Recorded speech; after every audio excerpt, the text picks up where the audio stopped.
আগ্নেয়াস্ত্র সহ এক তরুণীকে গ্রেফতার করল পুলিশ। ঘটনাটি ঘটেছে উত্তর দিনাজপুর জেলার করণদিঘি থানা এলাকায়। ধৃতের নাম মাহফুজা খাতুন, বয়স 20 বছর। পুলিশ সূত্রে জানা গেছে, গোপন সূত্রে খবর পেয়ে করণদিঘি থানার অন্তর্গত রসাখোয়া পুলিশ ফাঁড়ির একটি দল বেতনা দিঘলগাঁও গ্রামে অভিযান চালায়। মাহফুজা খাতুনের বাড়িতে তল্লাশি চালিয়ে এই আগ্নেয়াস্ত্র ও কার্তুজ উদ্ধার হয়। 20 বছর বয়সী এক মহিলার কাছে আগ্নেয়াস্ত্র পাওয়ার ঘটনায় এলাকায় যথেষ্ট চাঞ্চল্য ছড়িয়েছে। বুধবার ধৃতকে ইসলামপুর মহকুমা আদালতে তোলা হয়। ওই তরুণী কেন নিজের কাছে আগ্নেয়াস্ত্র রেখেছিলেন বা এর পেছনে কোনো বড় চক্র কাজ করছে কিনা তা খতিয়ে দেখছে পুলিশ। ইসলামপুর আদালতের সরকারি আইনজীবী সঞ্জয় ভাওয়াল জানিয়েছেন, বিচারক ধৃত মহিলার মামলার গুরুত্ব বিচার করে 4 দিনের পুলিশি হেফাজতের নির্দেশ দিয়েছেন। এই সময়ের মধ্যে পুলিশ তাকে জিজ্ঞাসাবাদ করে ঘটনার মূল উৎস জানার চেষ্টা করবে।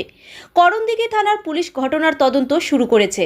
ওই তরুণীর সাথে কোনো দুষ্কৃতী গোষ্ঠীর যোগাযোগ রয়েছে কিনা তাও খতিয়ে দেখা হচ্ছে।